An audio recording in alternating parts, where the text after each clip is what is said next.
Baruch atah Adonai melech haolam, shehakol nהיה bidbaro.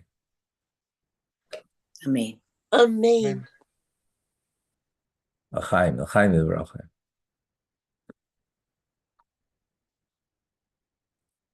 Welcome, folks, to the Maimer of Yeladeidi. I am to my beloved. So the whole question is, how is it that it begins with us? I am to my beloved. When what we're learning is that it's a pretty awesome notion that God is in the king. Well, the metaphor is the king is in the field, and that alone is like, whoa, I can greet the king. I can behold the king. That itself is pretty much an awesome thing that comes sort of not through the effort of the individual, right? Ani means the effort, starting with the effort of the individual.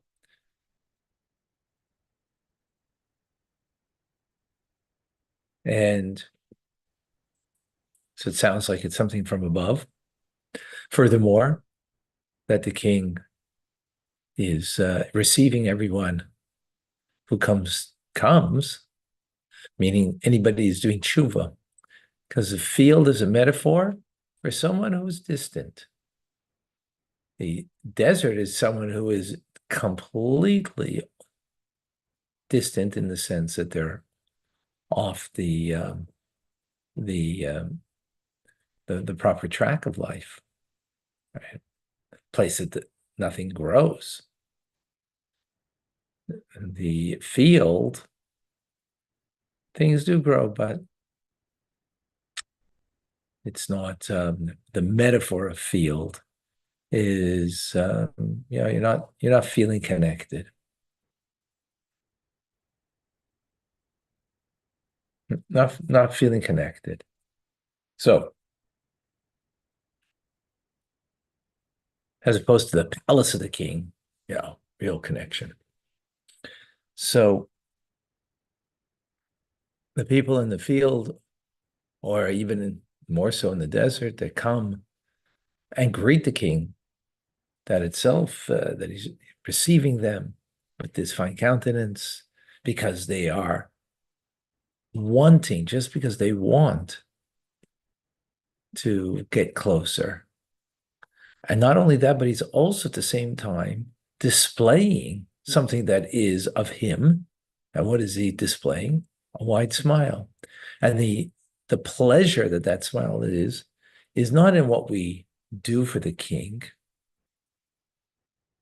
It's that we exist, that we are. Pleasure just in us. So that is the metaphor of God, the king, which, when you just think a little bit into that, is a great awakening and creates a great desire in the individual that they're going to come greet the king. So how is that not Anila Daiti? Is because what all that is doing is coming to bring out in me that the king is the heart of the people. He is, in other words, the ani over here that is bringing out, and that what it's starting with, even though, yes, there is not just an empowerment from above, but like a great opportunity, great, um, a great awakening from above. But that awakening is not that I get tantalized in the experience of connection, right, to God. No, that I come to recognize that I'm nothing but that connection to God. Right. That my tshuva, that's the tshuva over here. That's the revelation of the 13 divine attributes of God, is that the true will of the Jew, right, the true desire of the Jew is nothing but the king.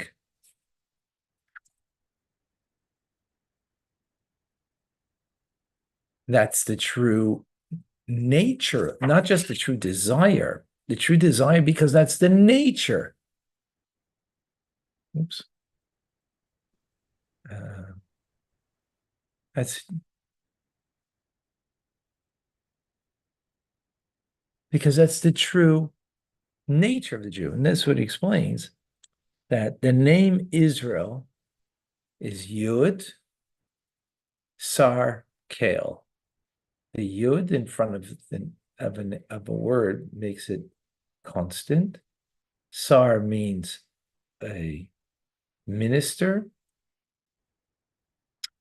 and Kale means God, the name of God, of God's essence, which means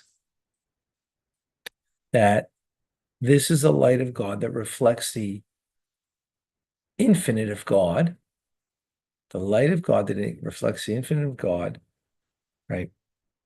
The mastery of inconstance.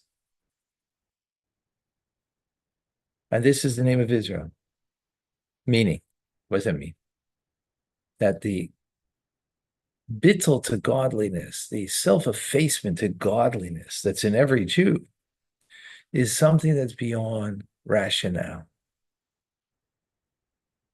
Right? Just as this name of God is something that is a reflection of the infinite of God beyond rationality. So that means that every Jew is really a revelation of is a light, right? Which a light is a reflection of its source that is beyond creation.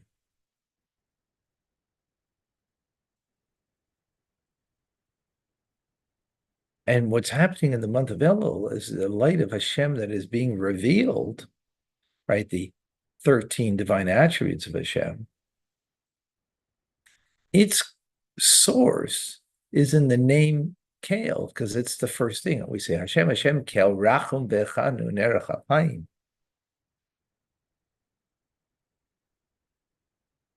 So the name of God, Kel, of the 13 divine attributes, arouses the Kel that we are a reflection of, that we are a part of. And therefore, it's Ani L'Doidi. Yes, there's this.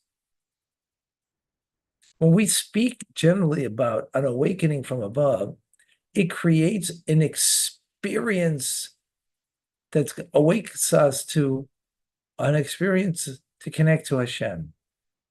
That's all what's happening here.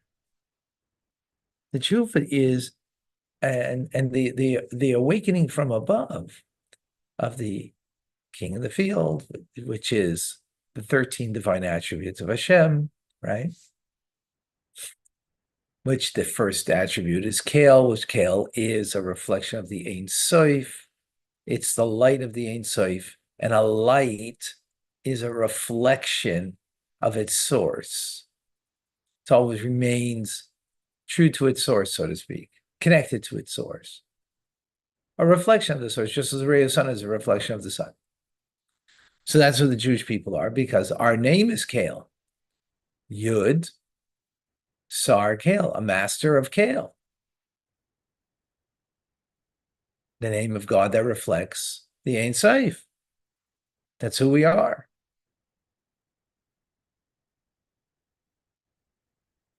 So what's happening in the month of Elul is that what's shining of the divine attributes, 13 divine attributes of Hashem, is that it's bringing me to an awareness that I am nothing but a reflection of Hashem.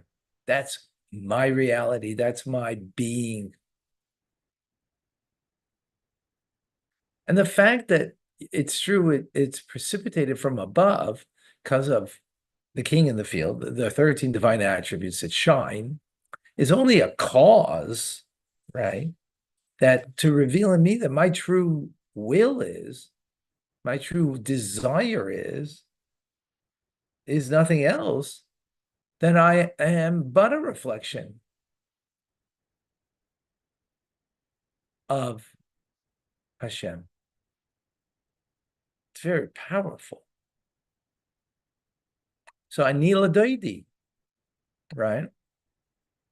In other words, it's not like I am to my beloved till now, like I am to my beloved and experiencing, right? By my efforts, I'm going to experience Doidi, my beloved. I am to my beloved. I am nothing but a reflection of my beloved. It's a different statement. It's a different reality.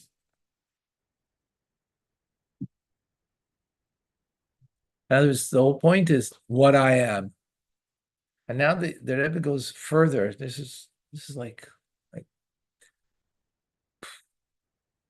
unbelievable Kiddush novelty in the Alter Rebbe's teachings, that if you learn the Alter Rebbe, his teachings, you wouldn't get this notion. The Rebbe teases it out. Not to say it's not there, it's there, just like the Rebbe would tease out of a Rashi Sikha, right? Something. Now we can go further and say, now, the cause of me coming to realize that I'm in Israel, a Jew, right, or in the name of Israel, which means that I'm a constant master of the name Kale, which is a reflection of the Ein Sof, right? That I am nothing but a reflection of the Ein Sof, the limitlessness of God beyond creation. I'm not a reflection of God within creation. No, that's not who I am. That's not what the Jew is. Beyond creation, and therefore this is not. It's like this is not something that's rational. To say you're the, to say that we are the hierarchy of creation, right? You have a mineral, you have inanimate, vegetation, animal, and human. And to say that, the highest of creation, fine. No, this is beyond creation. This is beyond creation. A reflection of the Ein Sof. Now, these 13 divine attributes that are arousing and revealing the me in me, my true desire, my true will, my true being, right? That I want, and as a result, what is it? My true desire is that all I want is godliness, is because ultimately the Jewish soul is rooted in Atzmos, in the essence of God.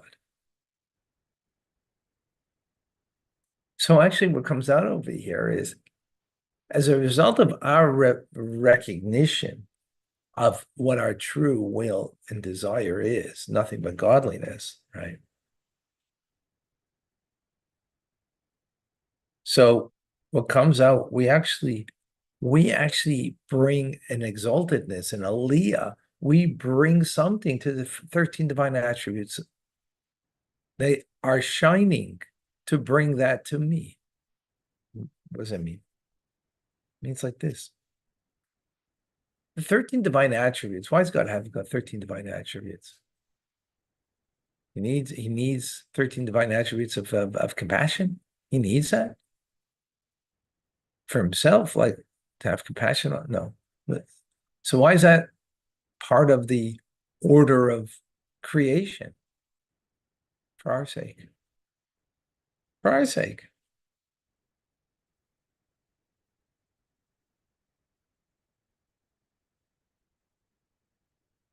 Even though these are revelations of godliness, but godliness is for our sake. Creation itself was created, as Rashi, the first Rashi in Chumash, Beis Reshis, two beginnings, two purposes in creation, ultimately that motivates God for Torah and Israel, right? So it's for Israel that we should come to recognize who we are.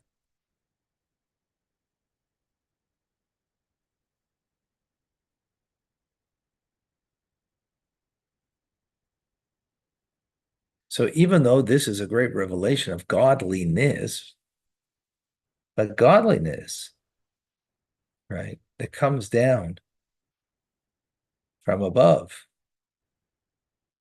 right, from the highest levels of revelation, the inner chamber of the king as he sits on his throne, right, which is beyond.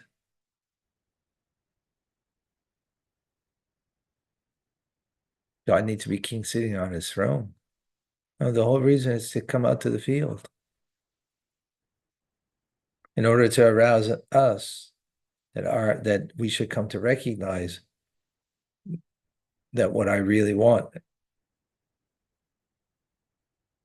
So it comes out because Israel are rooted in the essence of God beyond godliness. We're not rooted in godliness, but in God.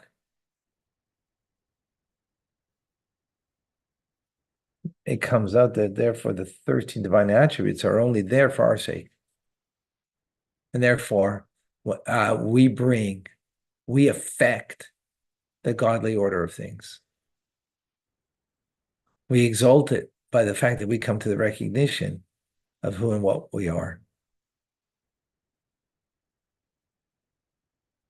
And who and what we are, and therefore all we want is a connection to Hashem.